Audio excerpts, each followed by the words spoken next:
Le temps est venu de remplacer le vieux monde médiatique, subventionné, épuisé, recuit. Procédons ensemble à ce grand remplacement. Nous sommes à un tournant. Jamais, depuis 2014, nous n'avons eu autant besoin de vous. Jamais. Nous avons besoin de votre soutien et de votre don. Nous avons vraiment besoin de nouveaux dons pour continuer de peser et empêcher la ruine de notre nation. Je vous demande de répondre dès maintenant à notre appel pour faire de TV Liberté une arme, le fer de lance du renouveau, de la renaissance, du redressement. TVL, une arme, le fer de lance de vos idées. Alors un seul mot d'ordre, mobilisation générale. 2022 est l'année de tous les dangers. Ils ne nous épargneront pas. En cette année décisive, TV Liberté est votre arme, le fer de lance de vos idées.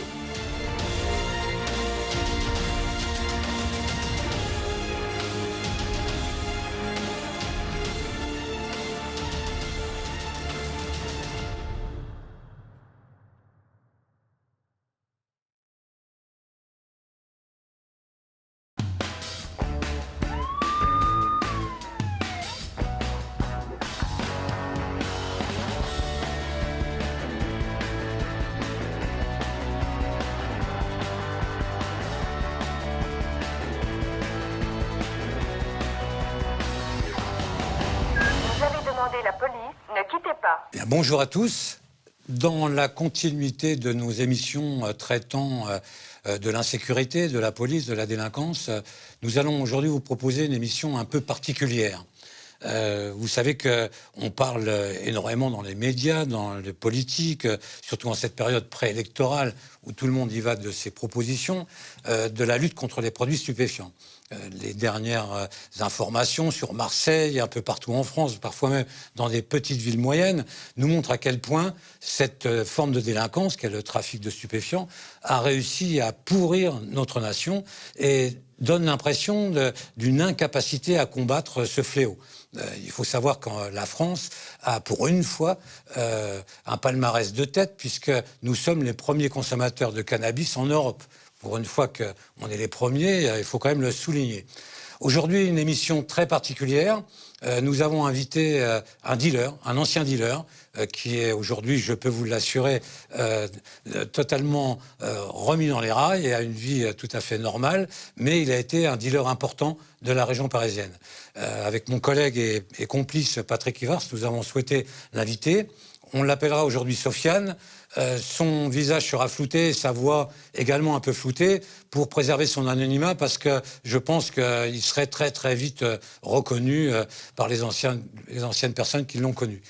Donc, il va nous expliquer par quel cheminement personnel il en est arrivé à devenir un dealer important, quelles étaient les filières en matière de cannabis, d'ecstasy, de cocaïne, etc.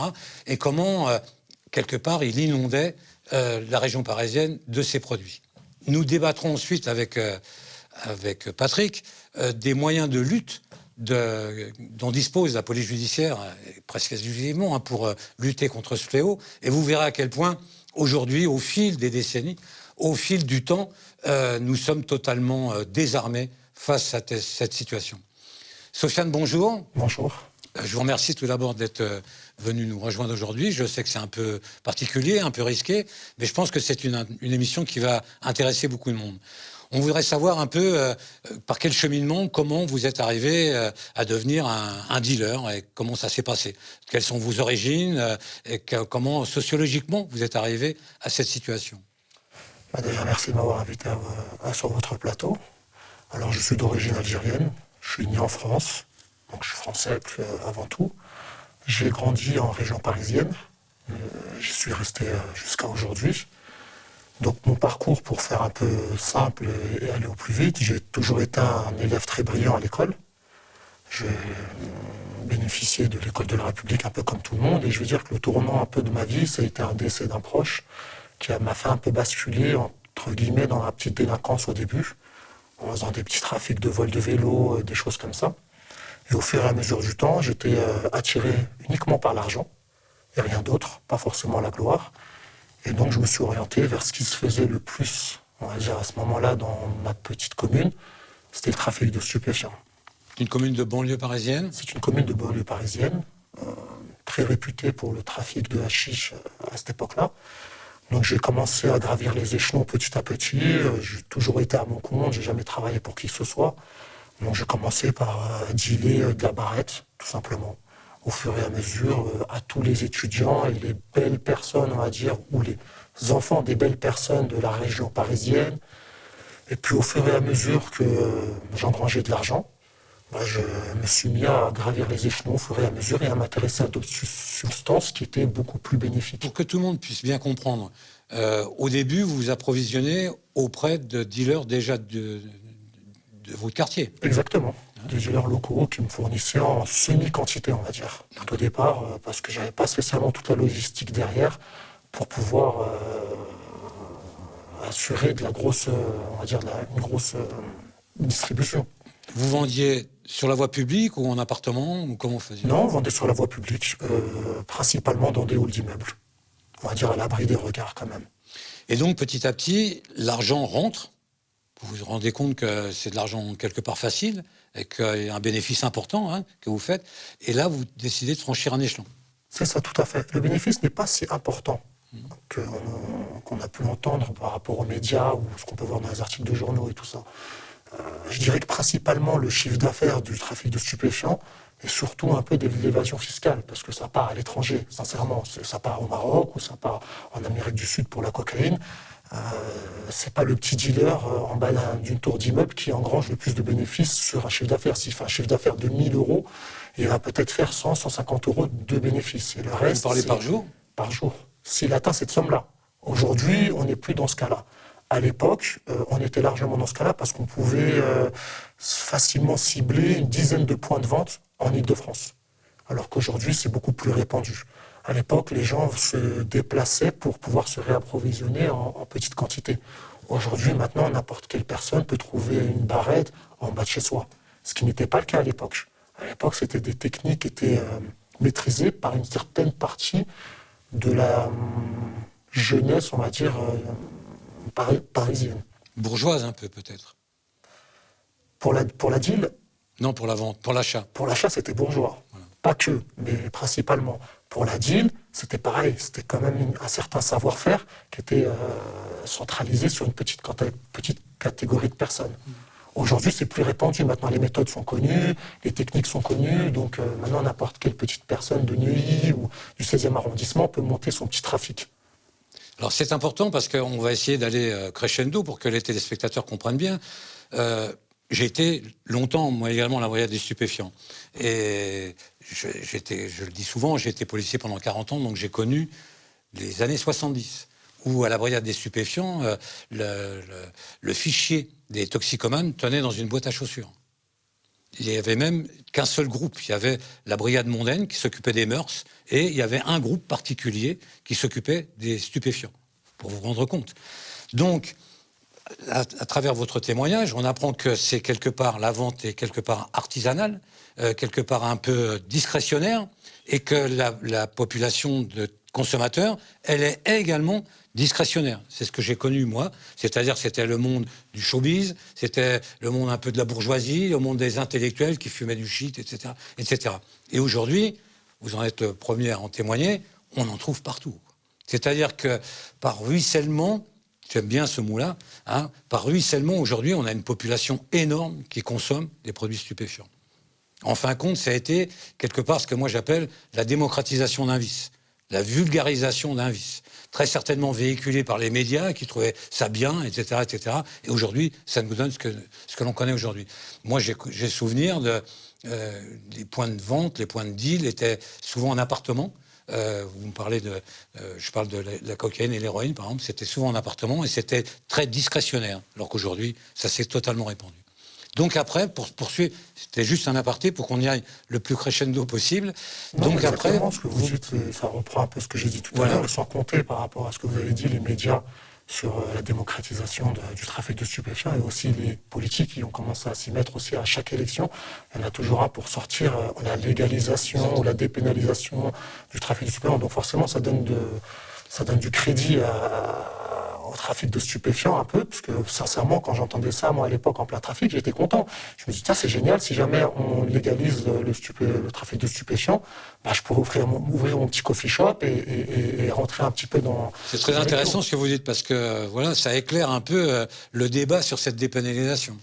Outre le fait que la dépénalisation serait, pour une nation, d'admettre qu'une énorme partie de sa population soit complètement dézinguée, quoi. Exactement. Voilà. Donc on poursuit, vous franchissez un échelon, vous décidez de devenir importateur en quelque sorte. Pas spécialement au début, parce que c'est, comme je vous ai dit tout à l'heure, je faisais ça uniquement pour l'argent. J'avais un esprit businessman. C'était à peu près même la mentalité qui, à l'époque, était généralisée chez les trafiquants de stupéfiants. Et déjà, quand j'ai commencé à trafiquer petit à petit, après, c'était l'organisation. Mettre en place une bonne organisation pour éviter de se faire repérer par les commissaires, la police, et au cas où, si on est repéré, parce que forcément les noms circulent, par exemple les indiquent, éviter de se mouiller le plus possible pour éviter de se retrouver en prison. Donc, à partir de là, comme je vous ai dit tout à l'heure, il y a eu un vrai savoir-faire qui était propre à nous. C'était des organisations quasi militaires. C'était des points de deal très, très structurés, équipés de choufs, ce qu'on appelle aujourd'hui des choufs, de gardiens de nuit aussi, des gens qui se relaient la nuit pour vérifier que la police ne rentrait pas dans le hall d'immeuble et faire un genre de tenaille. Voilà, une sorte de tenaille aux dealers en rentrant en journée, on va dire, par le hall. Et en fait, comme ils ont créché la nuit dans des appartements... Je l'ai fait beaucoup, ça. Je l'ai fait beaucoup. Voilà, et de prendre en fait le dealer partenaire. Mais on se rendait compte que les policiers mettaient beaucoup de moyens juste pour le dealer, mais pas forcément pour les gens qui organisaient le trafic. Donc, en quelque sorte, on était intouchables. On ne risquait rien de la BAC, on ne risquait rien des brigades de préfecture ou autres. Au pire, c'était les stupéfiants, mais si on n'avait pas d'écoute, si on n'apparaissait pas sur le lieu de deal, en général, ça coulait tout seul. Donc, à chaque interpellation ou opération de police, on arrivait à mettre en place, aller dans la petite demi-journée qui suit derrière, une nouvelle organisation qui battait son plein. Donc, c'est pour ça qu'on était quasiment invincible pour la police. C'était réel. Jusqu'à une petite loi qui a été sortie sous M. Sarkozy qui a légitimé les dépositions sous X.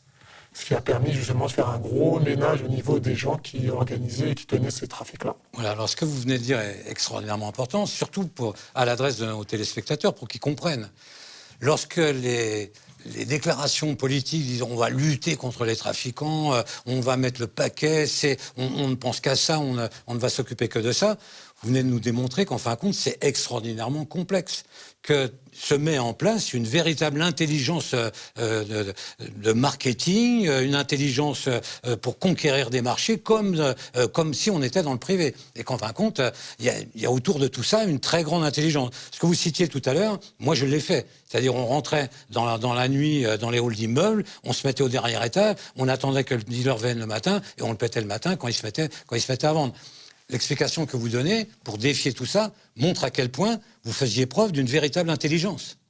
Exactement. Et ça, c'est extraordinairement important pour nos téléspectateurs, pour qu'ils le comprennent.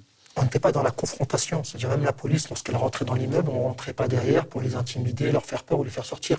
Juste qu'on déjouait leur stratagème en déplaçant le lieu de deal ce jour-là sur un autre point. Et puis au bout d'un moment, ce qui se passait régulièrement, ils débarquaient à 200 pour repartir avec ces personnes, avec leurs collègues qui étaient cachés dans l'appartement pour pas qu'ils soient identifiés. Et voilà, ils repartaient. Donc nous, on leur faisait comprendre qu'on avait compris un peu le stratagème. Mais c'était important, en fait, d'avoir beaucoup de réflexion sur un trafic de stupéfiants pour limiter la perte. Comme je vous disais tout à l'heure, le bénéfice, c'est pas ce qu'on croit. Et limiter aussi les gens qui veulent qu'ils aillent en prison. Donc c'est un tout. On est obligé de mettre une certaine intelligence dans le trafic, comme vous dites tout à l'heure, un peu comme dans le privé, en structurant le deal, pas pour durer le plus longtemps possible, on va dire. C'est un peu sur les mêmes modèles qui existaient à l'époque en Colombie, avec les super cartels de Medellín ou de Cali, qui étaient des grosses structures qui faisaient qu'ils étaient quasiment intouchables, et que maintenant qu'ils ont été démantelés, on se retrouve avec plein de petits cartels qui sont plus facilement, on va dire, périclitables qu'une super grosse structure. Aujourd'hui, dans le trafic de stupéfiants, là, on est en 2021, ça n'existe plus, ce qui se faisait à mon époque. Aujourd'hui, 2 personnes n'arrivent pas à s'entendre pour créer un trafic de stupéfiants. À l'époque, dans un trafic de stupéfiants de mon époque, on pouvait être 4, 5, 6 partenaires ou associés. même si on ne s'entendait pas spécialement, mais pour la bonne cause, on arrivait à mettre une intelligence commune. Vous voulez dire que tous les règlements de compte qu'on voit aujourd'hui, tous ces meurtres autour de... C'est uniquement dû au fait qu'ils n'arrivent pas à s'entendre, en quelque sorte. Les règlements de compte, ils sont principalement de l'ordre... Ils sont principalement faits à Marseille, déjà. C'est ce qu'on entend le plus. En région parisienne, les règlements de compte, ils sont principalement liés à de l'argent, à des dettes. Ils ne sont pas liés à une guerre de territoire. D'accord. Ça n'a jamais été trop le cas en région parisienne, jamais. Même de mémoire, je n'ai jamais entendu une équipe qui a été interpellée, qui s'est retrouvée en prison et qui, en ressortant, a dû s'attaquer à l'équipe qui les a remplacés. Ça, de mémoire, en région parisienne, ça n'a pas existé. À Marseille, apparemment, c'est ce qui se fait. Donc les équipes qui se font interpeller et incarcérer, à leur sortie de prison, apparemment, ils perdent tout. Nous, il y a toujours cette légitimité, quand on sortait, de récupérer notre dû. Et en même temps, comme je vous disais tout à l'heure, comme on est des superstructures, quasi, en fait, instoppables, on ne pouvait pas nous stopper. C'est-à-dire que même si dans le partenariat ou les associés, il y en avait 2 ou 3 qui étaient en prison, il y en a toujours 2 ou 3 qui assuraient la continuité, en fait. C'est pour ça qu'on était quasiment invincibles. Quoi qu'il arrive, le savoir-faire était connu. Et les associés, certains peut-être en prison ou d'autres dehors, continuaient à alimenter, on va dire, Et donc, à quel moment est-ce que vous êtes monté en grade, en puissance, et que vous avez commencé à importer plutôt en gros, et par quelle filière? Comme je vous dis tout à l'heure, vu que le bénéfice est très peu, en fait, par rapport au chiffre d'affaires engrangé, on essaye toujours de vouloir gagner plus de bénéfices. Donc, comme on a en même temps un beau matelas d'argent, qu'on ne sait pas trop comment l'investir, vu qu'on ne peut pas le rentrer dans l'économie réelle, du coup, on essaie d'évoluer rapidement dans... Vous voulez dire que si vous aviez pu le faire rentrer dans l'économie réelle... Je l'aurais fait rentrer, tout à fait. Oui, bien sûr, une acquisition de biens, une acquisition de commerce, voilà, tout type d'acquisition légale, tout simplement. Un commerce, on peut avoir un commerce légal, qu'on a acheté légalement, une brasserie, un bar, voilà, sans forcément faire dans le blanchiment, vraiment distinguer les 2 activités. C'en est quand même du blanchiment. Non, pas spécialement. Si vous achetez un kebab avec l'argent des stupes, vous blanchissez l'argent des stupes. Quoi. On est d'accord dans ce sens-là. Je voulais dire plutôt pas un commerce pour blanchir l'argent des stupéfiants. C'est-à-dire pas dire que voilà, on prend une brasserie qui fait un chiffre d'affaires de 2 500 €, puis on gonfle à 5 000 € pour se dire qu'on a blanchi. Ça se fait aussi. Ça se fait en région parisienne, ça se fait à Marseille, ça se fait en Corse.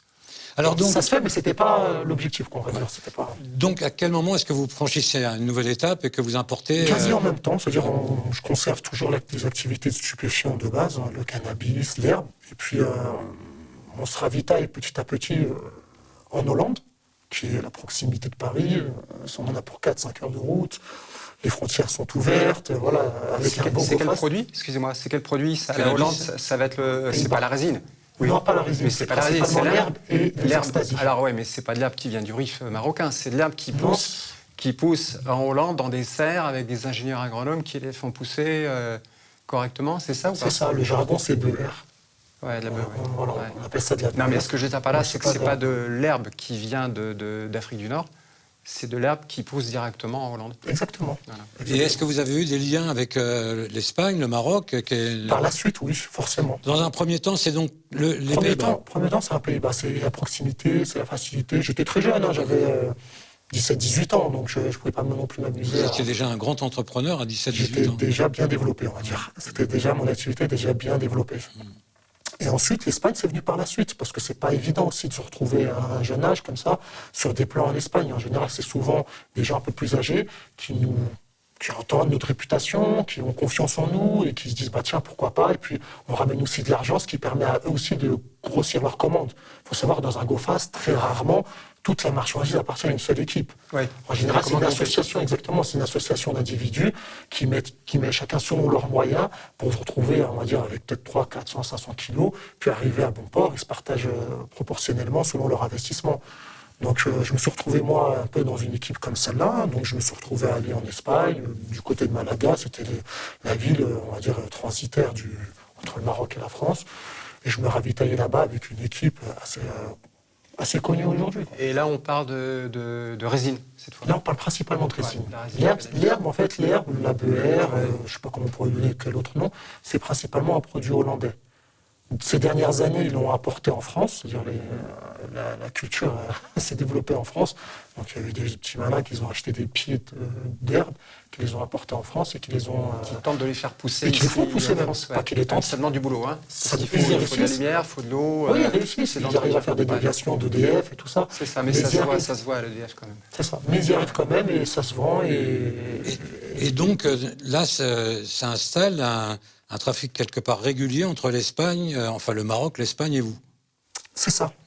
C'est ça. Et est-ce que, par contre, sur vos lieux de deal, est-ce que ça avait pris de l'ampleur ou est-ce que là, vous êtes plus devenu vendeur, mais semi-grossiste quelque part? Je suis devenu semi-grossiste, je négligeais pas spécialement l'entrée d'argent du terrain, parce que c'était des entrées régulières qui permettaient justement, au cas où s'il y a un coup de dur sur un passage, une perte ou une saisie, d'avoir toujours une activité qui alimente financièrement. Donc, j'ai pas spécialement plus grossi, parce que je pense que j'étais déjà un peu gros en termes de détails. Au contraire, au fur et à mesure du temps, comme je vous ai expliqué tout à l'heure en préambule, vu que la technique de vente se répandait un peu dans les villes voisines, donc forcément le chiffre d'affaires, du détail, commençait un petit peu à s'équilibrer entre les villes. Donc c'est vrai que mon chiffre d'affaires au détail, au fur et à mesure des années, se réduisait. Est-ce qu'il y a trop de concurrence? Exactement. S'il y a 10 millions de consommateurs, même si j'exagère dans ma quantité, s'il y a 10 millions de consommateurs mais qui s'alimentent uniquement dans 10 points, c'est pas comme si c'était 10 millions de consommateurs qui s'alimentaient sur 100, 200, 300 points. Donc forcément, il va y avoir une répartition du chiffre d'affaires du trafic de stupéfiants. Et aussi, malheureusement, nos villes aussi, au bout d'un moment, étaient dans le collimateur, soit des politiques, soit de la police. Il y avait beaucoup de pression, donc le consommateur, il se fait gauler une fois, deux fois, il n'est pas con, il va aller peut-être prendre à côté de chez lui un endroit beaucoup plus discret, moins répandu, moins connu du trafic de stupéfiants. Donc oui, le détail, la manne financière du détail, au fur et à mesure des années, elle s'est équilibrée au niveau de la région parisienne. Ce n'est pas une perte en termes de chiffres, mais c'est surtout une répartition. C'est la part de marché que vous êtes obligé de réduire parce qu'il y a trop de concurrence. Exactement. Et donc, alors toujours pareil, on va essayer de suivre votre progression. Il y a une diversification des produits qui se fait. On voit bien qu'il y a une population qui fume du shit, mais il y en a aussi beaucoup qui prennent de la cocaïne, voire de l'ecstasy, etc. Donc je suppose que vous avez été amené à un moment donné à diversifier vos produits, donc vos sources d'approvisionnement, pour rester tout le temps justement dans cette concurrence. Exactement. Comme je l'ai expliqué tout à l'heure, je reviens dessus à chaque fois parce que j'aime bien, parce que j'en ai marre à chaque fois de lire les médias qui expliquent qu'il y a des milliards d'euros qui rentrent dans les poches des trafiquants, ce qui est malheureusement faux, ce qui aurait été bien, mais c'est malheureusement faux. C'est que vu le peu de bénéfices, même en allant la récupérer directement en Espagne ou au Maroc, il faut savoir que sur un passage de trafic de shit, sur chaque kilo, la personne elle récupère 200-250 euros.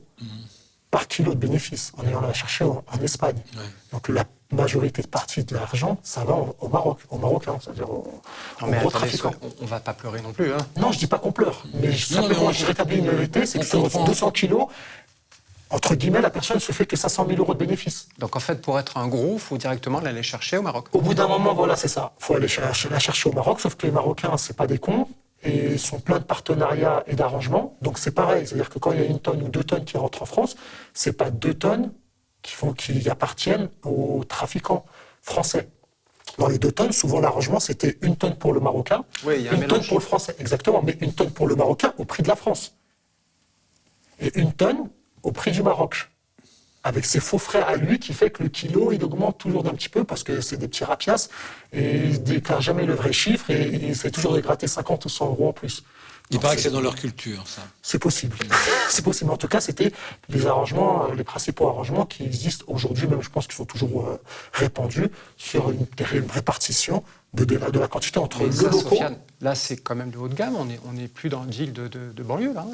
Ah non, c'est le truc quand même assez haut. Quand on va chercher au Maroc 1 tonne, c'est balèze. Hein. C'est balèze, mais après il y a de la répartition quand même de l'argent et tout ça. Je suis pas là pour dire que le dealer il fait pitié ou qu'il gagne pas d'argent. Mais ce que je suis en train de rétablir, c'est une certaine réalité du trafic. Que lorsqu'on entend une personne a ramené 5 tonnes, tout de suite les personnes ils font des calculs, ils disent ah putain le mec il pèse tant. C'est pas la réalité, c'est ça que je veux dire quoi. C'est pas vraiment la réalité. S'il s'en tire avec 1-2 millions d'euros sur cette transaction-là. C'est pas mal, mais ça lui a coûté beaucoup de cheveux blancs. Ça lui a coûté beaucoup de cheveux blancs. Mais bon, voilà. Donc moi, après... donc après, vous avez, par exemple, la cocaïne ou l'ecstasy. Après, justement, le shit, c'est volumineux. Ouais. Il faut de la grosse logistique. Un sac de 30 kilos, je ne sais pas si un a déjà porté ça, c'est lourd. Ça fait mal au dos. C'est mal conditionné, il n'y a pas de... Si, en scellé judiciaire, oui, 30 kilos, je vois tout à fait ce que c'est. Voilà, donc il n'y a pas des bons poignets pour porter. Et puis ça ne rentre pas dans un coffre. Dans mon coffre, ça ne rentrait pas 30 kilos. J'ai fait 5 tonnes une fois et à manipuler, effectivement, au bout d'un moment. Ouais, ce que je veux dire. Et en plus, il y a une odeur très prégnante. C'est pour ça que souvent, on oublie l'envers du décor, mais c'est pas rien, quoi. À quelle époque ça se transfère en se disant tiens, ouais, mais le cannabis c'est bien, mais c'est du volume. D'ailleurs, l'herbe, c'est déjà encore plus de volume. Le cannabis, c'est moins volumineux. Et la cocaïne, ça rapporte autant, plus même, et c'est beaucoup moins volumineux, plus facile à transporter. C'est quand, quelle est la date charnière là? Quand est-ce qu'on se pose cette question-là? Je dirais que je reprendrai une expression du procureur des Antilles qui avait parlé de la filière maghrébine en 2003-2004. Tout début des années 2000. C'est ça, on va dire, c'est à ce moment-là où quelques petites équipes de la région parisienne ont eu la bonne idée d'aller récupérer de la cocaïne. Est-ce qu'il n'y a pas déjà, à un moment donné, une histoire de troc entre le... Exactement. C'est ça. C'est ce qui s'est fait au début. Le cannabis que recherchent les Antillais qui n'ont pas, parce qu'ils ont de l'herbe, mais ils n'ont pas de résine marocaine. Par contre, ils ont de la cocaïne qui vient d'à côté, quoi, qui vient de Et alors là, vous mettez en place... Et là, il y a un troc qui se met en place. Mais qui coûte cher. Non, mais le troc, c'est kilo contre kilo. Non, c'était 2 kilos pour 1 kilo. 2 kilos pour 1 kilo, donc ça veut dire 2 kilos de résine contre 1 kilo de cocaïne. Exactement. D'accord. Donc vous avez mis en place là une structure d'approvisionnement de cocaïne par l'intermédiaire des Antilles. Exactement. Par la résine de cannabis, comme expliqué. Alors, donc aux Antilles, ça vient d'Amérique du Sud. Ça venait de Sainte-Luce. Exactement. Ouais, tout ça. Exactement de Sainte-Luce. Ça venait du Venezuela, ça transitait par Sainte-Luce, et de Sainte-Luce, ça rentrait. Et ça coûte, là-bas, ça coûte rien, quoi. Par rapport au prix métropole. 3 000 euros. Le kilo. Le kilo, 3 000 euros, le kilo de cocaïne. Donc c'est-à-dire que le gramme de cocaïne pure, à peu près, c'est 3 euros. C'est ça. Mais c'était pas la meilleure qualité. C'est ça le problème. D'accord. La qualité, elle n'était pas terrible. D'accord. Elle était difficilement. Parce que c'était déjà coupé?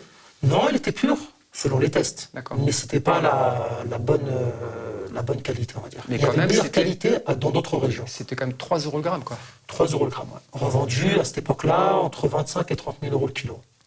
Donc là, j'ai envie de dire que. Et au c'est détail, là où après, banco. Au détail, après, c'était pas Non, ce prix-là. Au c'était détail, jamais c'est fait au 60-70 euros le gramme. Ouais, mais ça, Coupé. c'était pas ma cam de la faire au détail, en fait. Donc J'avais si pas- j'entends bien, en fin de compte, la cocaïne est beaucoup plus lucrative. Largement. Donc à la limite, comment je pourrais dire, les vendeurs ont tout intérêt à se tourner vers la cocaïne comme produit et donc presque à inciter les consommateurs à se tourner vers ce produit-là. J'ai toujours dans mon esprit la dépénalisation qu'on invoque, etc. Mais je me dis, mais est-ce qu'un jour il faudra dépénaliser la cocaïne, quoi? Comment on va faire? Je pense pas. Si les Américains n'ont pas encore fait, malgré qu'ils ont quand même dépénalisé le cannabis. Oui, Donc, mais parce qu'ils se sont rendus compte qu'il y avait un potentiel financier énorme, quoi. Hein. Il y a ça aussi, hein. il faut savoir que depuis à peu près moins d'une dizaine d'années, dans le PIB français, on intègre maintenant le trafic de stupéfiants. Ça représente 2%, je crois, ou 3%. Sofiane, je reviens à la cocaïne. Ok, il y a un transfert. Le dealer, il se dit, c'est plus intéressant, mais c'est du business. Hein. C'est amusant de vous entendre parler parce qu'on dirait que vous importez des carottes ou des tomates là, mais on parle de cocaïne. Et c'est plus intéressant d'importer de la cocaïne parce que c'est moins volumineux et ça rapporte plus. Exactement. Ça, c'est ce que se dit le vendeur. Mais l'acheteur, est-ce qu'il y a un marché? Parce que la cocaïne, encore au début des années 2000, c'est quand même... c'est les Golden Boys, c'est les gens du show business, c'est ce genre de personnes. Alors que maintenant, tout le monde en prend. Oui, à peu près, ça s'est beaucoup démocratisé. Mais est-ce que c'est vous qui avez fait en sorte que le produit arrive en France et devienne démocratisé? Ou alors est-ce que c'est l'inverse, une demande de gens tout à fait ordinaires qui demandent de la cocaïne que vous leur fournissez? Ça se passe comment? Qui appelle l'autre, en fait? En fait, c'est le dealer s'adapte aux tendances. Donc ça veut dire qu'il y a une demande, d'abord. Exactement. Il n'impose pas de drogue synthétique ou autre au consommateur. Il s'adapte à la demande. Exactement. Donc c'est-à-dire qu'il y avait une demande de cocaïne. Exactement. Comme au tout début des années 2000, à un moment, j'avais fait ça, mais de manière très brève, il y avait une demande de MDMA. En pur. Donc, on a apporté de la MDMA. Non, en poudre. L'extra, après, c'est un mélange. Voilà, c'est un mélange qui comporte plusieurs substances, mais là, je parle principalement de MDMA pur. Le MDMA, il y a eu un moment un petit appel d'air. Je suis rentré dedans. Finalement, c'était pas aussi gros qu'on pouvait le penser. Donc en fait, la logique du dealer, c'est de se dire il y a une demande, je m'adapte à la demande. Exactement. Mais c'est pas l'inverse, c'est pas je vais imposer sur le produit avec En fin de des compte, marques. c'est important si vous dites, c'est-à-dire que c'est pas le vendeur en fin de compte qui impose un produit, il répond à une demande. Mais ça aussi, c'est intéressant. Moi, j'ai toujours envie d'avoir cette projection un peu philosophique et sociologique. J'en reviens toujours à ce ruissellement des premiers de cordée, parce que dans les années 60, 70, c'était bien ce milieu bourgeois des médias, milieu culturel, etc., c'était de bon ton de fumer du shit. Aujourd'hui, fumer du shit, ça fait un peu bouffe. C'est presque comme si on buvait du Ricard. On se tourne ensuite vers la cocaïne, parce que ça, c'est vraiment là, c'est le top du top. C'est vraiment, il y a vraiment que les grands qui prennent ça. Et encore aujourd'hui, on est encore par ruissellement dans cette espèce de démocratisation qui petit à petit envahit toute notre population. Et on s'aperçoit, on se demande après qu'est-ce que ça va être, quoi. Je vais reprendre un peu ce que disait tout à l'heure Patrick sur le plateau. Et ce que vous disiez vous, puisque vous êtes une référence, surtout dans les années 70, 80, 90, et l'adaptation du dealer. À votre période à vous, si je ne me trompe pas, vous m'arrêtez, c'était l'héroïne qui tournait. Uniquement l'héroïne. C'était principalement l'héroïne. Donc le dealer s'était adapté au consommateur. Donc il apportait de la broad sugar, comme ça se disait à l'époque, de l'héroïne principalement d'Hollande, il la vendait aux consommateurs. Puis après, la génération qui a suivi derrière, c'est-à-dire notamment nous, on n'a jamais fait l'héroïne. L'héroïne, on n'a jamais fait parce qu'il n'y avait pas de clients, il n'y avait plus de clients, c'était mort. Voilà, c'est ce que c'était devenu révolu. L'héroïne était dévastatrice. C'est un produit principalement injecté, alors que, aux Antilles, ils le sniffaient, mais normalement, c'est principalement injecté. Moi, j'avais même créé un groupe Overdose à Paris. Dans les années 90, on avait près de 200 à 250 morts par an. Rien que par overdose. Donc, si vous voulez, c'était un produit qui était vraiment dévastateur. Je pense qu'en plus, l'arrivée du sida, avec la corrélation avec les seringues, avait fait également qu'on s'était éloigné de ça. C'est un produit qui était typiquement français, parce que le français est un dépressif. L'anglo-saxon cherche la performance, le français est plutôt un dépressif, c'est un latin, personne ne m'aime, etc., etc. Donc c'est un produit qui, quelque part, lui collait bien. Mais vous avez raison, on a vu petit à petit disparaître ce produit. Et aujourd'hui, il est quasiment marginal. Il faut dire aussi qu'il y a eu les produits de substitution qui sont arrivés beaucoup, très vite, le Subutex en l'occurrence, et on a vu apparaître du trafic de Subutex. Et quelque part, les tox, ils allaient plutôt vers le Subutex avec des trafics d'ordonnances, etc., plutôt que d'aller prendre de l'héroïne. Mais il est vrai que ça a beaucoup disparu. Mais tout ça est très intéressant parce qu'en compte, ça devrait orienter les politiques, parce que c'est à ça que je pense, de réfléchir sur la consommation. De réfléchir à ça, sur le comportement des consommateurs, qu'on a au contraire tendance à toujours excuser, etc. Alors qu'on s'aperçoit qu'il y a bien une interaction entre le vendeur et le consommateur. Et l'un entraîne l'autre et vice-versa. C'est le consommateur qui entraîne le dealer, quoi.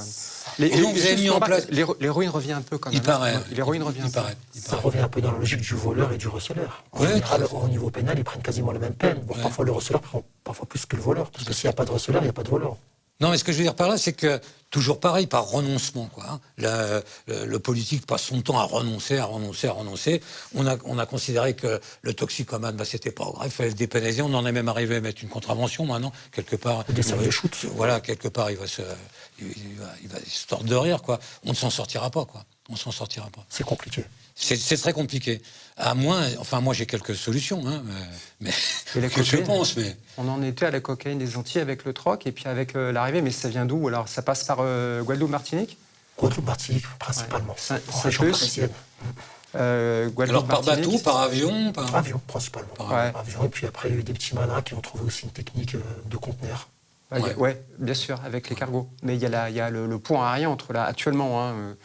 Il y a le pont aérien, si je puis dire, entre la Guyane et Orly. Alors on a compte, ce sont des mules qui... à votre époque, je ne sais pas si ça existait déjà. C'était principalement les équipes à fonctionner avec les Antilles, voire le Brésil. Ouais.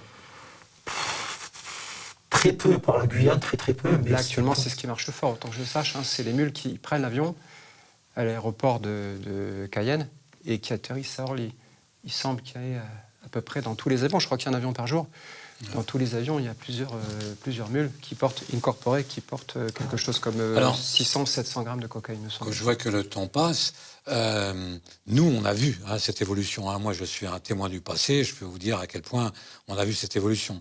Ce qui nous intéresse, c'est de savoir comment vous, en tant que dealer, vous caractérisez cette évolution, cette massification du phénomène de la toxicomanie et de cette emprise du trafic de stupéfiants sur la délinquance. Moi, j'ai connu une époque où la délinquance, c'était les voleurs, les braqueurs. Des braqueurs, regardez, ça a disparu. Il n'y a plus de braqueurs. Bon, on me dirait, il n'y a plus beaucoup de banques. Il n'y a plus de banques, il n'y a plus d'argent dans les banques. Voilà, il n'y a plus d'argent, donc les braqueurs ont disparu. Par contre, on voit une délinquance violente, mais un peu gratuite, qui se répand. Mais on voit bien que tout tourne aujourd'hui autour de la cam, quoi. Que c'est devenu un véritable fléau. Et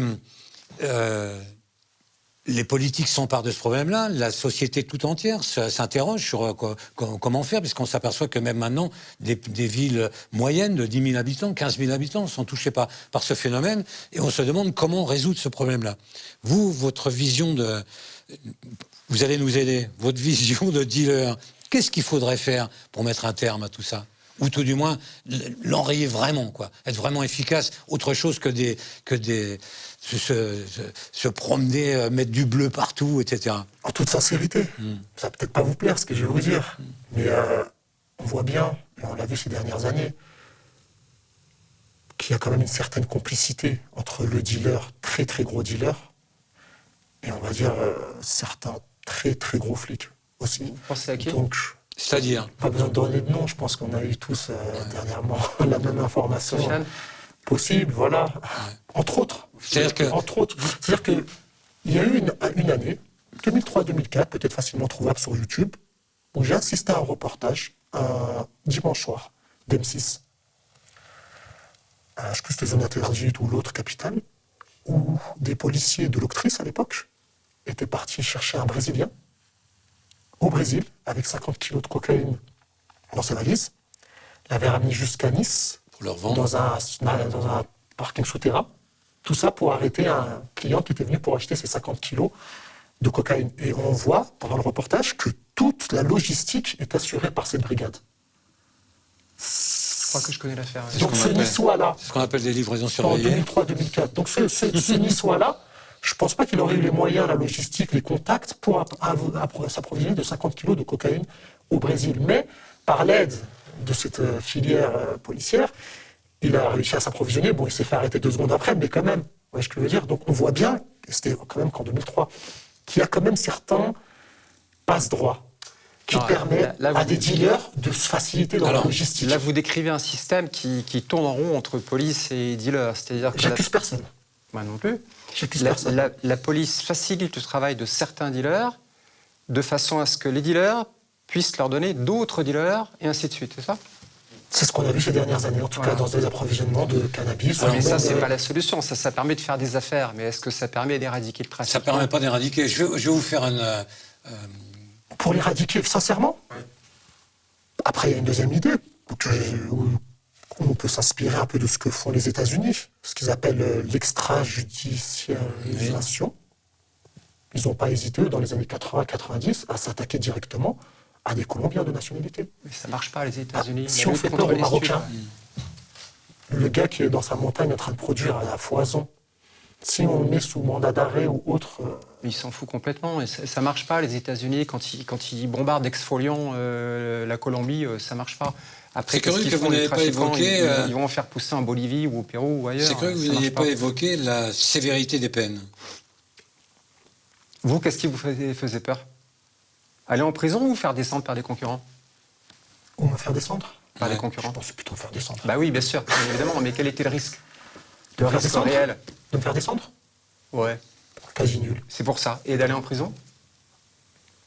Quasi nul ?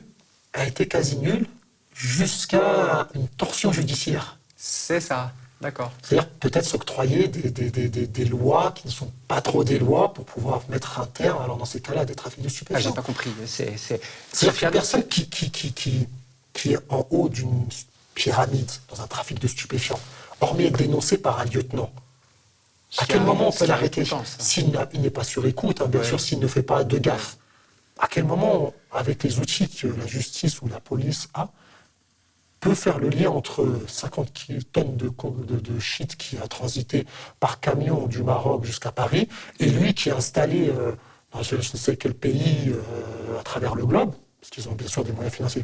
Comment on peut faire un lien entre cette quantité-là et cette personne-là, si ce n'est qu'un lieutenant qui se fait interpeller nous dénonce un peu ce qui se fait aux États-Unis avec les lois RICO et tout ça. Donc il n'y a pas une personne Sofiane, qui reste tout habillée. on parlait de votre homonyme, là. L'autre, Sofiane. Il croyait qu'ils pouvaient tous se faire mettre, et pourtant. Je pense que mettre 3 camions avec, je crois, 6 tonnes chacun garés dans le 16e arrondissement, Boulevard Excellence. niveau logistique, Ça se je voit. pense... Non, c'est pas ça, c'est que niveau logistique, je pense qu'il était en mode « je suis tranquille, C'est ça. je suis tranquille ». Il peut rien m'arriver. C'est ce que Il je peut veux rien dire. m'arriver, je suis Et en tranquille. fait, oui. Si je me permets de mettre en bas de chez moi 3 Vito chargés Ouais. de shit, c'est que... Sauf qu'il y a bien quelqu'un qui a téléphoné au douanier, là. C'est peut-être pas le hasard non plus. Oui, c'est peut-être un concurrent, c'est peut-être Je vais vous arrêter là-dessus, parce que là, nos téléspectateurs ne vont plus rien comprendre. On va les perdre. Je comprends ce que vous voulez dire. Hein. Moi, j'ai été à la brigade des stupéfiants. J'ai fait beaucoup d'affaires de stupéfiants. Et je vois très bien où vous voulez en venir, ce que vous voulez dire. Pendant très longtemps, la police judiciaire, certainement poussée par le politique aussi, hein, a souhaité faire des affaires médiatiques, des affaires importantes, montrer qu'on était capable de traiter de gros trafics avec de grosses quantités. Plus la quantité était importante, je vous ai parlé d'une affaire de 5 tonnes tout à l'heure, plus les médias venaient, plus le ministre pouvait se grousser en disant on a fait une belle affaire, etc. Et les policiers, pour ce faire, ont adopté des méthodes de travail comme vous l'avez expliqué, hein, il n'y a aucun lien, en fin de compte, entre le mec qui conduit le camion de 5 tonnes et puis le vrai dealer qui est tout au bout, ou s'il a pris soin de ne pas téléphoner, de faire attention à tout, on ne l'arrêtera pas. Donc ils ont eu tendance à avoir recours à des filières d'information très, très pointues. Hein, c'est-à-dire très très proches, parfois même pour essayer de mettre en évidence des trafics, ils se sont impliqués énormément, tout en impliquant leurs informateurs. Et quelque part, ils se sont rognés les ailes. Et vous me disiez tout à l'heure qu'on aurait du mal à faire le lien entre les deux. Quand j'étais à la brigade des stupéfiants, je m'étais rendu compte qu'énormément de collègues ne travaillaient qu'avec des informateurs. Et qu'en fin de compte, lorsqu'ils chopaient un gars avec 1 kilo d'héroïne, si le gars leur disait « je suis capable de vous dire, de vous en balancer un à 5 kilos », ils le laissaient repartir en espérant faire une affaire à 5 kilos. Et après, si le gars de 5 kilos disait « je suis capable de vous faire 20 kilos », on n'en sortait pas. Et au bout d'un moment, on avait un système complètement verrouillé, vérolé, où quelque part, on créait des dealers, on entretenait des dealers pour en arrêter, paraît-il, des plus gros et quelque part se faire un peu plaisir. Ça a été une erreur. Et à mon époque, je vous ai dit tout à l'heure que j'avais créé un groupe qui s'appelait le groupe Overdose. Moi, à l'époque, je venais de la brigade criminelle. Et donc, à la brigade criminelle, on traite des meurtres, on part d'un cadavre et on essaie de retrouver l'auteur. Et quand je suis arrivé à la brigade des stupéfiants, ça n'existait pas. Les enquêtes d'essai, enfin, les gens qui mouraient d'une overdose, on faisait une enquête d'essai, point à la ligne, etc. Et je me souviens, j'avais été voir mon patron à l'époque, je lui ai dit, mais est-ce qu'on ne pourrait pas faire comme on fait à la brigade criminelle ? C'est-à-dire, on part d'un décès par overdose, et puis on remonte. Qui a vendu la dose ? Et puis la dose, le semi-grossiste, et le grossiste, etc. Et pour vous dire qu'un jour, en partant d'un décès dans une sanisette du 19e arrondissement, un gars qui était mort en allant shooter dans une sanisette, je suis remonté à l'un des plus gros dealers de Paris, qui était installé en Hollande. Et avec une commissariatoire internationale, j'ai cogné à sa porte, je lui ai dit, voilà, il y a quelqu'un qui est mort dans une sanisette il y a 6 mois de ça. Le gars, il a dit, alors ? Je lui ai dit, je vais t'expliquer. Il a pris, je crois, au total 10 ans de prison. Vous voyez, en partant de rien. Donc, moi qui suis d'un tempérament quand même malgré tout optimiste, et que j'aime bien donner, par l'expérience du passé, ce qu'on devrait faire, c'est vers peut-être ces lignes-là qu'il faut revenir. C'est-à-dire, on va les dégringoler. Mais les dégringoler d'une manière qui soit claire, quoi. Hein ? Je vous dis, en partant de cette histoire d'overdose, on avait fait un carton. Hein. Je me suis retrouvé, pareil, décès par cocaïne. Vous savez qu'on peut aussi faire une overdose de cocaïne par fibrillation cardiaque, c'est-à-dire que le cœur pète. Hein. Là, c'était un petit acteur de théâtre qui mourait de ça. Et donc, je prends le décès et je remonte. le petit dealer. Parce que vous savez, quand on vous dit qu'il y a un mort, oh là, même le petit dealer dit « Attendez, c'est pas moi, c'est l'autre qui a vendu la cam qui était pourrie ». Je suis remonté jusqu'en Thaïlande. J'ai passé 3 mois là-bas en Thaïlande. On avait remonté depuis un décès une filière jusqu'en Thaïlande. On a fait dégringoler tous les échelons jusqu'en Thaïlande, sans un seul tonton. Voilà. Je vais même vous dire, ils importaient ça, je l'ai gardé, j'ai toujours ça dans mon bureau, ils importaient ça dans des petites statuettes d'éléphants. En réalité, il y avait un tout petit trou d'épingle à l'intérieur, et quand on regardait, à l'intérieur, c'était bourré de cocaïne. Et ils envoyaient ça par container entier, en partant d'un décès pour un verre d'eau. Donc ce qu'il faut, je pense, si un jour je suis ministre de l'Intérieur, je donnerai comme consigne de savoir où on va, de prévoir le lointain en partant du plus bas. Ouais. Et en partant du plus bas pour essayer de voir un peu le lointain, dire je vais mettre du temps, mais je vais te baiser. Ouais. Et généralement, ça marche au bout d'un moment. Mais si on reste dans l'immédiateté, je vais essayer de faire une belle affaire, etc., on est mort. On est mort. Mais par contre, si on se dit dans cette cité-là, il y a du deal, on va y mettre le paquet, on va y arriver, mais pour ça, c'est des moyens judiciaires. C'est pas mettre du bleu dans la rue. Ça sert à rien du tout. Les bleus, les gars, ils se déplaceront. J'ai vu que quand j'étais à patron à Aulnay-sous-Bois, il y avait du deal partout, tout le monde se tirait dessus, etc. On nous a envoyé pendant 3 mois des CRS, on les mettait même tous les 10 mètres, etc. Bien sûr, là, il n'y avait plus rien du tout, c'était à Sevran. Il n'y avait plus du tout de deal à Sevran. C'était où 500 mètres plus loin, à Aulnay-sous-Bois, où il n'y avait pas un CRS. Mais ils se pissaient dessus, les gars. Ils se pissaient dessus. Donc, si la police redécouvrait son intelligence, le vice aussi, parce qu'il faut avoir du vice. Vous avez du vice. Un bon poulet, c'est quoi? C'est quelqu'un qui est pourri de vice. Mais un pourri de vice en sachant travailler la loi, travailler avec la loi, en se fixant quand même comme objectif, un enculé reste un enculé, quoi. Et entre enculés, il n'y a pas de doublure. Donc, on va y aller tout doucement.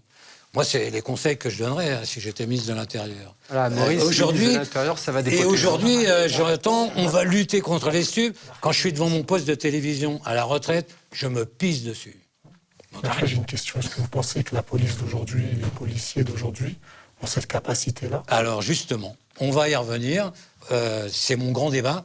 Vous savez qu'auparavant, il y avait un corps d'inspecteurs de police. On a supprimé 23 000 inspecteurs de police qui étaient entièrement dévoués à la police judiciaire, à l'investigation, au renseignement. C'était des gens... J'étais inspecteur de police, non, je peux en parler. Je suis passé taulier après, mais j'étais inspecteur de police. On était dévoués corps et âme. Il y avait des gens d'une compétence incroyable, d'un vice incroyable, d'une intelligence incroyable et surtout d'une disponibilité totale. Comptez pas leurs heures supplémentaires. Ils savaient rédiger un procès-verbal, ils savaient écrire en français. On l'a supprimé. Et on a donné au corps des gardiens de la paix des capacités de police judiciaire. Non, ça ne marche pas, ça. La police judiciaire, c'est un métier. C'est un métier. Je vois encore aujourd'hui, on va amalgamer police judiciaire, sécurité publique, renseignement généraux, c'est une catastrophe. C'est une catastrophe. Ouais. Il fallait conserver cette unité-là, ce savoir-faire, cette technicité. Quand j'entends aujourd'hui des policiers dire on a des millions d'heures de récupération, mais quelle récupération? D'où ça vient ça? Qu'est-ce que c'est que cette histoire? Mais moi, c'est des milliards d'heures que j'aurais eu. Quand vous étiez derrière le cul d'un gars, parti en filoche, vous restiez des heures le cul dans le sous-marin. Le samedi, le dimanche, le soir, vous appelez votre femme, vous dites je rentre pas. C'est tout. C'était comme ça. On comptait pas les heures. Le seul truc qu'on s'accordait, c'était le couscous du vendredi midi. Voilà ce qu'on faisait. Voilà. Et quand on avait décidé d'embrasser le carrière de policier, mais les heures, mais ça voulait rien dire, les heures. Quand je les entends aujourd'hui, vous faites rentrer le corps des gardiens de la paix, qui a l'habitude de travailler en brigade de roulement et des horaires. Vous le mettez à la brigade des stupes, vous travaillez 14 heures par jour, mais au bout d'un mois, il a 2 ans de récupération. Enfin, quel est l'abruti qui a pensé à créer ce corps, qui n'a même pas pensé que ça allait donner ça. Et tout est comme ça. Si on dissèque après le code de procédure pénale, parler des stupes. Moi, quand j'étais au stup, on avait un groupe qui s'appelait le groupe des zombies. On faisait des coups d'achat tous les jours. C'est-à-dire que j'ai vu des flics qui se déguisaient, qui avaient des vraies gueules de tox, etc., dégueulasses, des gonzesses qui montaient j'ai connu des inspectrices de police extraordinaires. Ils montaient dans des squats, ils achetaient, ils ressortaient, ils disaient, c'est l'autre qui m'a vendu. On le pétait, boum. Sur le procès verbal, le policier disait, c'est lui qui m'a vendu. Il partait au trou. Les avocats ont dit, ah, c'est de la provocation. Donc on supprime les coups d'achat. Parce qu'on faisait ça avant dans le temps. Ah, d'accord. Et, Je pensais que c'était vous voyez, propre aux même vous, États-Unis. vous ne connaissiez Je pas. pensais que c'était propre aux États-Unis. Tous les jours, on faisait ça. J'ai connu des gars qui ont acheté des kilos et des kilos d'héroïne, qui se retrouvaient tout seuls avec 15 dealers au fin fond d'une cave. Je veux dire qu'ils avaient des couilles. Aujourd'hui, trouvez-moi un poulet. Aujourd'hui, ils réclament la gratuité des transports, etc., etc. Voilà. Leurs patrons, ils sont tous sur leur smartphone maintenant. Mais bien sûr. Mais parce que les gars, avant, dans le temps, d'abord, ils avaient des couilles. J'aime bien ce terme-là. Hein. Il serait grand temps que les hommes redeviennent des virils, quoi, hein, parce que c'est peut-être ce dont on a besoin.